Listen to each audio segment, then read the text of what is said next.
പശ്ചിമേഷ്യയിൽ യുദ്ധത്തിന്റെ കനലുകൾ ആളിപ്പടരുമ്പോൾ ലോകം ഇന്നുവരെ കണ്ടിട്ടില്ലാത്ത ഒരു ഡിജിറ്റൽ യുദ്ധതന്ത്രത്തിനാണ് രക്തരൂക്ഷിതമായ ആ മണ്ണ് സാക്ഷ്യം വഹിക്കുന്നത്.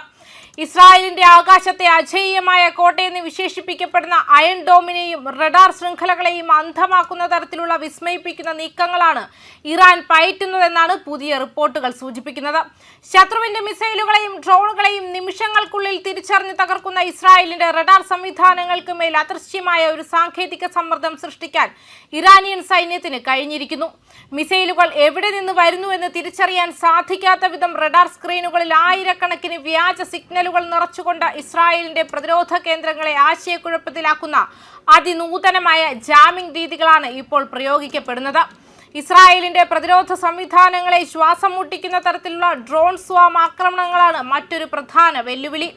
നൂറുകണക്കിന് ചെറിയ ഡ്രോണുകൾ ഒരേ സമയം വിക്ഷേപിക്കുന്നതിലൂടെ ഇസ്രായേലിന്റെ കമ്പ്യൂട്ടർ ശൃംഖലകളെയും സെൻസറുകളെയും ഓവർലോഡ് ചെയ്യാൻ ഇറാന് സാധിക്കുന്നു. ഇത് വിക്ഷേപണങ്ങൾ നേരത്തെ തിരിച്ചറിയാനുള്ള ഇസ്രായേലിന്റെ ശേഷിയെ സാരമായി ബാധിച്ചിരിക്കുകയാണ്.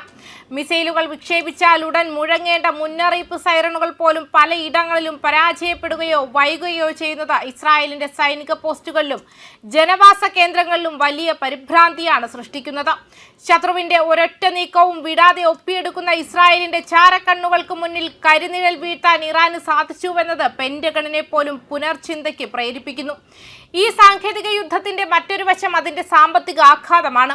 ഇറാൻ അയക്കുന്ന താരതമ്യേന വില കുറഞ്ഞ ഡ്രോണുകളെയും മിസൈലുകളെയും നേരിടാൻ ഇസ്രായേലിന് ദശലക്ഷക്കണക്കിന് ഡോളർ വിലമതിക്കുന്ന ഇന്റർസെപ്റ്റർ മിസൈലുകൾ ഉപയോഗിക്കേണ്ടി വരുന്നു. ഇത് ഇസ്രായേലിന്റെ പ്രതിരോധ ബജറ്റിനെ വലിയ രീതിയിൽ ബാധിക്കുന്നതോടൊപ്പം തുടർച്ചയായ ആക്രമണങ്ങളിലൂടെ അവരുടെ മിസൈൽ ശേഖരം തീർക്കാനുള്ള ഒരു തന്ത്രമായും നിരീക്ഷകർ ഇതിനെ കാണുന്നു. ആധുനിക യുദ്ധതന്ത്രങ്ങളിൽ റഡാർ സംവിധാനങ്ങൾക്കുള്ള പ്രാധാന്യത്തെ തകർക്കുന്ന ഇറാന്റെ ഈ നീക്കങ്ങൾ വരും ദിവസങ്ങളിൽ യുദ്ധത്തിന്റെ ഗതിയെ തന്നെ മാറ്റിമറിക്കാൻ പോകുന്നവയാണ്. ലോകത്തെ ഏറ്റവും മികച്ചതെന്ന് കരുതപ്പെട്ടിരുന്ന ഒരു പ്രതിരോധ കവചത്തിന്മേൽ പഴുതുകൾ കണ്ടെത്താൻ സാധിച്ചുവെന്നത് പശ്ചിമേഷ്യയിലെ സുരക്ഷാ സമവാക്യങ്ങളിൽ വലിയ മാറ്റങ്ങൾക്കാണ് വഴിമരുന്നിടുന്നത്. അതേസമയം യുദ്ധം തുടരുന്നതിനാൽ വിവരങ്ങളുടെ യാഥാർത്ഥ്യവും വിലയിരുത്തലുകളും വിവിധ വൃത്തങ്ങളിൽ നിന്നും വ്യത്യസ്തമായി പുറത്തു വരുന്നുണ്ടെന്നും ശ്രദ്ധേയമാണ്. യുദ്ധ സാഹചര്യങ്ങളിൽ വിവരങ്ങൾ പലപ്പോഴും പരിമിതമായിരിക്കുകയോ ഭാഗികമായിരിക്കുകയോ ചെയ്യാം. അതിനാൽ തന്നെ വിവിധ റിപ്പോർട്ടുകൾ സൂക്ഷ്മമായി വിലയിരുത്തേണ്ടതുണ്ടെന്നും വിദഗ്ധർ ചൂണ്ടിക്കാട്ടുന്നു. മൊത്തത്തിൽ പശ്ചിമേഷ്യയിലെ സംഘർഷം സൈനിക രംഗത്തും സാങ്കേതിക പ്രതിരോധ സംവിധാനങ്ങളിലുമുള്ള പുതിയ വെല്ലുവിളികൾ സൃഷ്ടിച്ചിരിക്കുകയാണ്. മിസൈൽ പ്രതിരോധ സംവിധാനങ്ങൾ, റഡാർ നിരീക്ഷണങ്ങൾ, മുന്നറിയിപ്പ് സംവിധാനങ്ങൾ എന്നിവ യുദ്ധത്തിന്റെ ഗതിയെ സ്വാധീനിക്കുന്ന പ്രധാന ഘടകങ്ങളായതിനാൽ ഈ മേഖലയിലെ ഓരോ സംഭവ വികാസവും അടുത്ത ദിവസങ്ങളിൽ കൂടുതൽ ശ്രദ്ധ നേടാൻ സാധ്യതയുണ്ടെന്നും വ്യക്തമാക്കുന്നുണ്ട്. ന്യൂസ് ഡെസ്ക് കർമ്മ ന്യൂസ്.